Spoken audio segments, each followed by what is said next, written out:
반갑습니다. 7월의 시작입니다. 네, 이제 여름이 성큼 다가온 것 같습니다. 지난주와는 또 다르게 또 비도 오고 또 장마철 같은 그러한 또 시즌을 보내고 있습니다. 물론 예년과는 좀 기후가 확실히 변한 것을 우리가 체감하게 됩니다. 우리가 이럴 때일수록 또 겸손하게 또 하나님의 뜻을 살피고 이 기후 이상을 통해서 오히려 저희가 한 번 더 하나님 뜻 안에서 우리가 어떻게 해야 될지 깊이 고민하고 주의 뜻을 따르는 그러한 또 시간을 가지는 것이 좋지 않겠나 이런 생각이 듭니다. 특별히 오늘 말씀은 또 창세기 18장 말씀인데 다른 그 무엇보다도 소돔과 고모라 그 심판에 앞서서 하나님께서 진정 마음을 두고 계신 곳이 어딘가 이에 대해서 우리가 말씀을 통해 살펴보고자 합니다. 여러분 오늘 말씀을 더욱더 집중해서 잘 듣는 그런 은혜가 있길 바랍니다. 우리가 함께 읽은 창세기 18장의 말씀은 온 세상의 재판장이시고 창조되신 하나님께서 소돔과 고모라를 향한 엄중한 심판을 목전에 두고 있는 그런 긴박한 역사적 순간을 우리는 확인할 수 있습니다.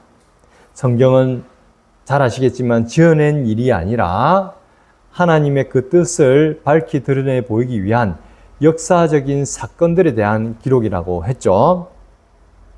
오늘 말씀도 마찬가지입니다. 하나님께서 소돔과 고모라의 심판에 앞서서 또 아브라함과 또 하나님과의 그러한 기도 속에서, 대화 속에서 우리가 하나님이 마음에 어디를 둘 것인지 한번 살펴보려고 합니다. 소돔과 고모라의 죄악은 말씀이 나온 것처럼 하늘에 사무쳤고 여호와 앞에서 그 부르짖음이 매우 컸다는 것을 오늘 말씀을 통해서 우리는 확인할 수 있습니다. 20절에 보면 여호와께서 또 이르시되 소돔과 고모라에 대한 부르짖음이 크고 그 죄악이 심히 무거우니. 공의로우신 하나님께서는 그 죄악을 행한 대로 심판하시기 위해 이 땅에 오신 것을 우리는 또 다른 측면에서 확인할 수 있습니다. 아브라함을 부르신 목적에 대해서도 이야기했지만 소돔과 고모라의 이 죄악이 심히 커서 그 하나님께 대한 그 부르짖음이 상달되어서 친히 여호와 하나님께서 그 심판하기 위해 이 땅에 오신 그 사건이 바로 오늘 말씀 가운데 나오고 있는 것이죠. 그런데 바로 그 무시무시한 하나님의 그 심판의 폭풍이 몰아치기 직전 오늘 말씀은 우리에게 기이하고도 은혜로운 장면을 보여주고 있습니다.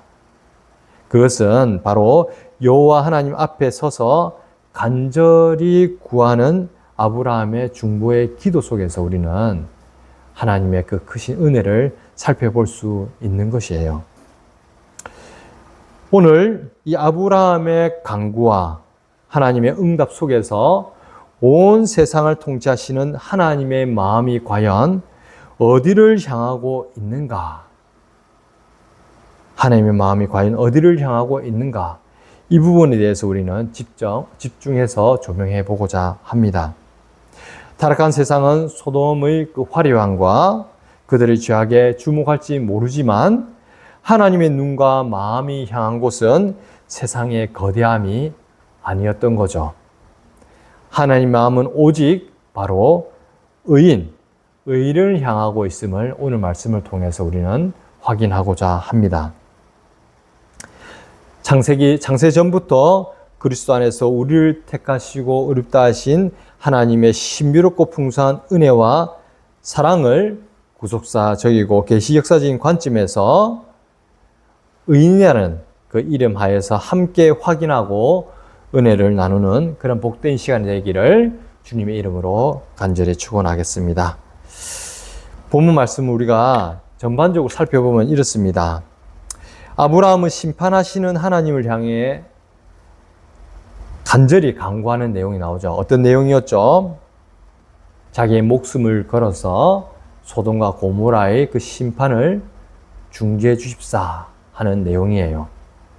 근데 그 심판을 중재해주는 그 조건이 뭐였냐? 바로 의인들 때문이다라는 것이죠. 50명에서 시작해서 45명, 40명, 30명, 20명, 그리고 마지막 10명에 이르기까지 의인이 10명이라도 있으면 이 소돔과 고모라에 대한 심판을 멈춰달라라는 그러한 하나님의 공의와 자비에 호소하는 아브라함의 간구를 우리는 확인할 수 있습니다. 특별히 또 창세기 18장 20절에는 이렇게 되어 있죠. 주께서 이같이 하사 의인을 악인과 함께 죽이심은 부당하오며 의인과 악인을 같이 하심도 부당하니이다. 세상을 심판하시는 이가 정의를 행하실 것이 아니니까. 죄인들을 향한 간구라기보다는 이 의인들 때문에 이 의인들을 악인들과 함께 심판하는 것은 부당하지 않냐라는 아브라함의 절절한 간구였던 거죠. 여기서 아브라함이 의인 10명 있으면 멸하시겠나이까? 라고 물었을 때 하나님은 단호하게 응답하셨습니다. 뭐라고 하셨죠? 내가 소돔 중에서 의인 10명을 찾으면 그들을 위하여 온 지역을 용서하리라.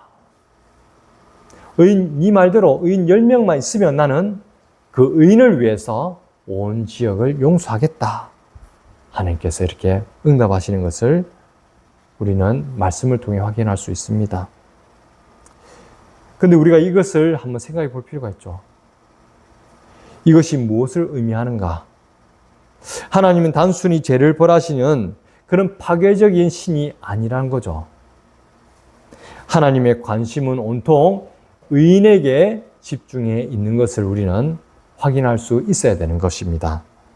하나님은 의인 10명만 있어도 그 성읍 전체를 심판하지 않고 유보시키겠다는 그러한 선언을 하신 것을 볼 때 하나님의 그 마음이 향한 것은 바로 이 의인에게 있다는 것을 우리는 알 수가 있는 것이죠.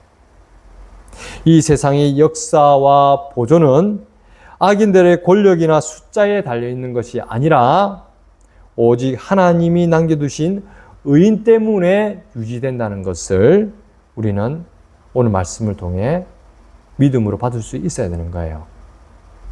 지금도 마찬가지인 거죠.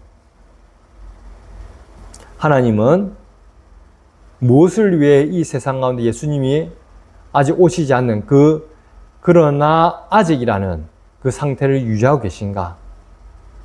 완전한 심판을 유보하고 계신가?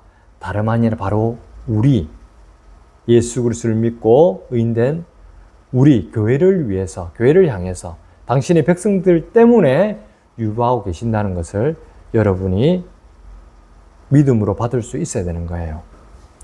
그만큼 하나님은 우리에게 모든 관심을 가지고 지금도 눈동자같이 살피고 지키시고 보호하고 계신다는 것을 믿어야 되는 거죠. 이것은 하나님의 선하시고 기쁘신 뜻에 따른 주권적 역사입니다. 역사. 하나님의 주권적인 역사. 웨스민스터 신앙고백서 제5장에 섭리에 관하여 라고 7절에서는 다음과 같이 고백하고 있습니다.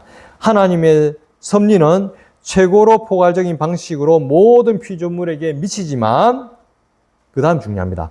가장 특별한 방식으로는 그의 교회를 돌보시며 모든 것을 교회의 유익이 되도록 섭리하신다라고 고백하고 있죠. 우리가 하나님을 떠나 세상을 바라볼 때는 권력을 많이 가진 자들, 엄청난 부를 가진 자들, 힘이 막강한 자들을 향해서 모든 관심이 쏠리는 것 같지만 하나님은 오직 당신의 백성된 교회의 몸된 우리를 향해 그 관심을 집중하고 있다는 것을 이야기하고 있는 거예요. 지금 이 순간도 마찬가지입니다. 곳곳에서 전쟁이 일어나고 또 지금 같은 경우는 여러 가지 AI 시대에 맞이하여서 여러 가지 나라가 이 패권을 가지기 위해서 다양한 방법으로 물미단에서 서로 경쟁하고 서로 싸우고 있거든요. 그러면서 더 많은 권한을 가지고 더 많은 힘을 가지고 또 AI 시대에 또 더 많이 살아남을 수 있는 그러한 방법을 강구하고 온 집중을 거기다 쏟아붓고 있단 말이에요. 하지만 하나님은 바로 우리를 향해서 집중하고 계신다. 그래서 하나님께서 세상을 통치하시고 역사를 진행하시는 목적은 세상 그 자체가 아니라 바로 당신의 백성된, 즉 의인을 구원하시고 보존하시기 위함이다. 우리를 구원하시고 보존하시기 위해서 하나님은 이 모든 세상 만물의 역사를 주관하고 계신다라는 것을 여러분 오늘 말씀을 통해서 확인할 수 있어야 되는 거예요. 그러나 우리는 여기서 또 비극적인 현실을 마주해야 합니다. 역사가 증명하듯 소돔과 고모라에는 의인 10명이 없어서 결국은 불과 유황의 심판을 받았죠. 그렇다면 소돔만 그럴까요? 아담과 하와가 범죄한 이후에 이 땅에 태어난 모든 인류는 죄 중에 잉태되고 출생한 전적으로 타락한 죄인다라는 것을 우리는 너무나 잘 알고 있습니다. 성경은 선언하고 있습니다. 의인은 없나니 하나도 없으며. 우리 스스로의 힘으로는 하나님의 심판을 면할 수 있는 의인 10명은커녕 단 한 사람의 의인도 세상에서 찾아낼 수 없다는 것이 성경에서 가르치고 있는 바입니다. 우리의 실존은 소돔과 다를 바 없이 하나님의 진노 아래 영원한 심판을 받을 수밖에 없는 그러한 절망적인 상태에 있는 것이 우리의 모습인 거예요. 실존적인 모습인 거죠. 하이델베르그 요리문답 제7문은 우리의 이 상태를 정확하게 짚어내고 있습니다. 그러면 이러한 사람의 부패한 본성은 어디로부터 옵니까? 답, 우리의 조상 아담과 하와가 낙원에서 타락하여 불순종한 데서 옵니다. 이로 인해 우리의 본성이 매우 부패하여 우리는 모두 죄 중에 잉태되고 출생합니다. 라고 가르치고 있죠. 이 절망의 역사 속에서 하나님은 어떻게 당신의 백성을 구원하셨습니까? 하나님은 창세기 3장 15절에 약속하셨던 여자의 후손, 즉 참된 의인이신 예수 그리스도를 이 땅에 보내심으로 당신의 구원의 그 놀라운 뜻을 이루셨죠. 소돔성에는 심판을 막아설 의인 10명이 없었지만 하나님께서는 인류의 역사 속에서 완벽한 의인이시고 단 한 분뿐인 참된 중보자 예수 그리스도를 세우셨던 거예요. 당신의 백성을 구원하시기 위해서. 아브라함의 중보는 한계가 있습니다. 그는 피조물이고 죄인이었기 때문에 그가 10명이라도 있으면 심판을 멈춰달라 라고 주장할 수밖에 없었지만, 근데 이 또한 성취될 수가 없었죠. 아브라함 또한 연약한 피조물에 불과하기 때문에. 그러나 우리 주 예수 그리스도께서는 십자가에서 완전한 중보자가 되셔서 자기 백성들의 모든 죄를 짊어지시고 하나님의 공의로운 심판을 온몸으로 받아내셨던 거죠.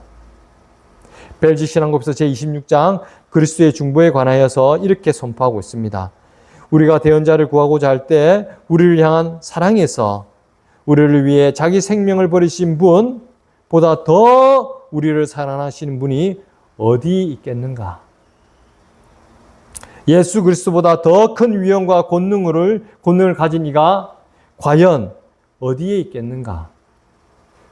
하나님은 그를 자기 오른편에 앉으시고 하늘과 땅의 모든 권세를 주셨다. 라고 선포하고 있죠. 결국 하나님의 마음이 향한 곳은 궁극적으로 이 예수 그리스도를 중심으로 예수 그리스도를 완결적으로 예수 그리스도께 속한 당신의 백성에게 향하고 있는 거예요. 아브라함에게 의인을 찾으시겠다고 하신 하나님의 마음은 오실 메시아 예수 그리스도를 통해서 당신의 백성을 의롭다 칭하시고 구원하시겠다고는 영원한 언약의 성취를 바라보게 하셨던 거죠. 오늘 말씀을 통해서 우리가 이 뜻을 이해하고 있어야 되는 거죠. 아브라함이 구한 이 의인, 궁극적으로 우리 스스로는 찾을 수 없지만 결국 소돔과 고모라는 멸망당했잖아요. 불과 유황으로. 하지만 아브라함이 강구했던 그 의인, 참된 의인은 다른 것이 아니라 하나님께서 창세기부터 창세기 3장 15절에 언약하셨던 여자의 후손, 참 의인된 예수 그리스도를 통해서 하나님께서는 반드시 당신의 백성들을 구원하실 뿐만 아니라 하나님 나라를 회복하신다라는 것을 오늘 말씀을 통해서 우리는 바라볼 수 있어야 되는 거죠. 아브라함의 끈질긴 질문 앞에서도 끝까지 분노하지 아니하시고 귀를 기울이신 하나님의 모습 속에서 우리는 하나님의 무한하신 사랑과 인내 그리고 풍성한 은혜를 바라볼 수 있어야 됩니다. 하나님은 왜 심판을 서두르지 않으시고 아브라함과 대화하셨습니까? 왜 소돔의 죄악 속에서도 즉각 불을 내리지 않으셨을까요? 이것은 자기 백성을 구원하시고 하시기까지 끝까지 참으시는 하나님의 은혜 때문이라는 것을 여러분은 깨달을 수 있어야 되는 거죠. 즉 하나님이 얼마나 사랑과 자비하심과 긍휼과 은혜가 풍성하신 분인지 우리는 알아야 된다는 거죠. 돌두신조에 나온 것처럼 하나님은 끝까지 참고 인내하시면서 당신의 백성들을 반드시 구원하는 분이심을 여러분은 믿음으로 받으셔야 되는 겁니다. 이 하나님의 마음은 창세전부터 시작된 영원한 작정과 선택에 기초로 하고 있는 것이죠.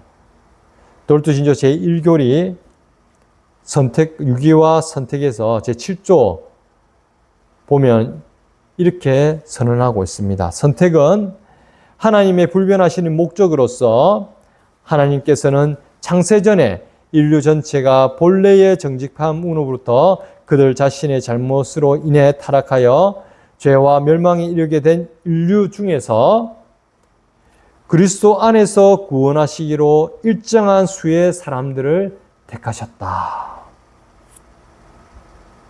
그리스도 안에서 구원하시기로 일정한 수의 사람들을 택하셨다라고 돌두신조에서 가르치고 있죠. 하나님께서는 창세전에 택하시고 때가 되어 그 택하신 자들을 부르시고 나아가서는 예수 그리스도를 믿는 믿음 가운데 의롭다 하시고 심지어는 하나님의 그 영광 가운데 영화롭게 하시는 그러한 분이심을 우리는 믿어야 되는 것이죠. 예수 그리스도의 그 대속사역에 완전한 만족하심과 거룩하게 하신 또 그리고 그 십자가의 모든 은혜를 나의 것으로 믿고 우리를 의인이라 칭하시는 이 하나님의 놀라운 그러한 섭리를 우리는 믿음으로 받을 수 있어야 되는 것이죠. 로마서 8장 30절에서 이렇게 말씀하고 있습니다. 또 미리 정하신 그들을 또한 부르시고 부르신 그들을 또한 의롭다 하시고 의롭다 하신 그들을 또한 영화롭게 하셨느니라. 다 과거형으로 되어 있거든요. 예언적 과거라고 하죠.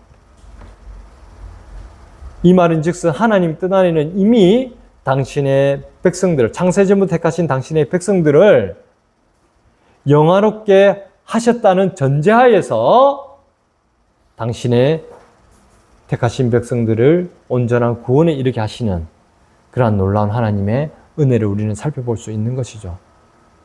그렇기 때문에 당신의 백성들에게 하나님께서는 미리 선언적으로 의인이다라고 하시는 거예요. 여전히 우리가 살아가면서 수많은 죄와 허물을 남기지만 하나님 입장에서는 이미 예수 그리스도 안에서 그 모든 죄값을 사하게 하셨고 하나님의 그 영광 가운데 거하게 하시는 당신의 뜻을 성취한 그 상태를 우리 가운데 적용시키셔서 우리를 의인이다라고 부르고 계신 거예요. 이는 우리가 의로워서 의인이라고 하시는 게 아니죠. 오직 오실 여자의 후손, 그리고 이미 우리 입장에서는 이미 오셔서 구원을 성취하신 이 예수 그리스도를 믿음으로 말미암아 우리를 의인이라 불러주신다는 사실을 여러분은 기억하셔야 되는 것입니다. 웨스민스터 대유리문답 제70문은 이렇게 고백하고 있습니다. 칭의는 하나님께서 죄인들에게 행하시는 값없는 은혜의 행동이며 그리스도의 완벽한 순종과 가득 찬 만족을 오직 우리에게 전가시켜 주시고 이를 믿음으로만 받게 하시는 은혜입니다. 라고 고백하고 있습니다. 하나님의 눈과 마음은 바로 이 예수 그리스도의 보혈로 옷 입은 그리스도의 신부, 곧 교회와 그 교회의 구성원이 되고 있는 성도들에게 머물러 있음을 다시 한 번 더 우리에게 확인시켜 주고 있는 것이죠. 하나님의 마음이 향한 것은 바로 이 세상에 좋아 보이고 뭔가 있어 보이고 이런 것들이 아니라 바로 우리라는 거예요, 우리. 그리스도의 신부된, 하나님의 자녀된, 그리스도의 몸된, 교회된 우리라는 거죠. 사랑하는 성도 여러분, 오늘 본문은 심판의 엄중함으로 끝나는 것이 아닙니다. 하나님 마음이 어디에 머물러 있는지를 계시하며 끝을 맺고 있는 것이죠. 하나님 마음이 어디에 머물러 있는가? 하나님 마음은 세상을 향한 심판 속에서도 오직 예수 그리스도로 말미암아 의인된 당신의 백성들의 구원에 있다는 것을 다시 한 번 더 명심하시기 바랍니다. 그렇다면 이토록 위대하고 풍성한 사랑과 은혜를 입은 의인이라 칭함을 받은 우리는 그리스도인들은 이 심판받을 세상을 향해서 어떠한 삶을 살아야 되는가? 세 가지로 살펴보고자 합니다. 첫 번째는 세상을 향한 아브라함과 같은 중보 기도의 삶을 살아야 한다는 거죠. 하나님은 아브라함에게 소돔의 심판 계획을 미리 알려주셨습니다. 그렇기 때문에 이 이야기를 들은 아브라함이 하나님께 간구를 드렸던 거죠. 즉, 하나님께서 이 심판을 예언하신 것은 다른 것이 아니라 이 소돔과 고모라를 위해서, 또 우리에게 동일하게 보면 이 세상을 향해서, 하나님 그 심판받아 마땅한 이 세상을 향해서 기도하라는 하나님의 초청이라는 것을 여러분은 깨달아야 되는 거예요. 이 세상을 향해서 정죄 판단하는 것이 아니라 오히려 이 세상을 향한 그 하나님의 상한 마음을 품고 또 어딘가에는 있을 당신의 백성들을 위해서 그 하나님의 선하시고 기쁜 뜻이 온전히 성취되도록 우리는 더욱더 엎드려 기도해야 된다는 거죠. 오늘날 교회 성도는 죄악으로 가득 찬 이 세상을 보면서 손가락질하고 정죄하는 데 그쳐서는 안 된다는 거예요. 심판이 다가오는 세상을 바라보며 아브라함처럼, 또한 이 아브라함의 그 안타까운 마음은 다른 것이 아니라 누구의 마음이라고 우리가 받아들일 수 있는 거예요? 바로 하나님의 그 상한 마음이라고 우리는 받아들일 수 있어야 되는 거죠. 그 하나님의 상한 마음을 우리도 동일하게 품고 하나님의 자비하심과 긍휼하심을 구해야 되는 거죠. 아직 돌아오지 않은 당신의 택한 백성된 그 의인이라 부르시는 당신의 백성들이 그리스도께로 돌아오기까지 세상의 영적 파수꾼이 되어서 중보의 무릎을 꿇어야 한다는 것을 우리에게 일깨워 주고 있는 것이죠. 둘째는 세상의 가치가 아닌 의인의 정체성을 굳게 붙잡고 있어야 되는 것입니다. 소돔동 사람들은 이 물질적인 풍요와 쾌락을 쫓아 살았죠. 이 세상과 동일합니다. 만몬이 주인이 되는 이 자본주의 사회에서 혹은 권력과 명예와 이 세상의 성공을 쫓아서 살아가는 이 세상들과 이 세상의 사람들과 동일하게 살아가는 것이 아니라 우리는 다른 그 어떤 것을 찾아볼 수 없는 하나님께서 누구보다 관심을 가지고 눈동자같이 지키시는 하나님께서 가장 마음을 향하게 우리를 하나님의 그 관심이 하나님의 그 마음이 우리에게 향한다는 사실을 결코 잊어버리면 안 된다는 거예요. 결국 이 세상은 소돔과 고모라처럼 불과 유행 가운데 심판받아 마땅할 수밖에 없잖아요. 이 세상에 우리가 소망을 둔다는 것은 그만큼 어리석고 안타까운 게 없는 것이죠. 하나님의 시선이 오직 의인에게 머물러 있는 것처럼 의인된 우리에게 지금도 이 순간도 머물러 있다는 이 사실을 여러분은 기억하시고 우리가 이 세상의 소유나 지위를 찾고 구하는 것이 아니라 하나님께서 인정하시는 그러한 천국 시민으로서 오히려 영적 자존감을 더욱더 굳건히 세우고 이 세상을 향해서 세상 유혹 앞에서 당당히 승리하는 삶을 살아가야 되는 것이죠.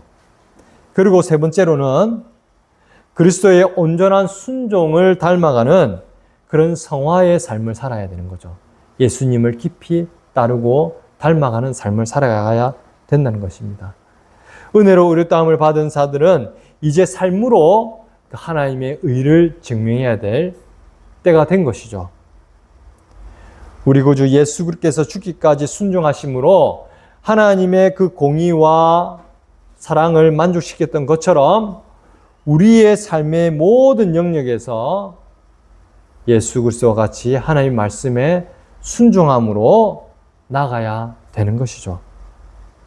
제약된 소돔과 고모라의 그러한 풍습을, 이 세상의 풍습을 과감히 끊어버리고 날마다 성령의 도우심을 구하며 예수 그리스도를 닮아가는, 즉 구별된 거룩함, 하나님의 그 거룩함을 이루어가는 삶을 살아가야 되는 것입니다. 사랑하는 성도 여러분, 말씀을 맺겠습니다.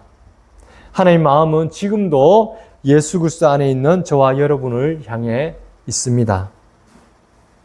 그 무한하신 인내와 은혜를 우리는 날마다 기억하고 묵상하고 내 생명으로 삼아서 이번 한 주간도 세상의 중보자로 거룩한 의인으로 승리하며 살아가는 저와 여러분 되시기를 주님 이름으로 간절히 축원하겠습니다. 기도하겠습니다.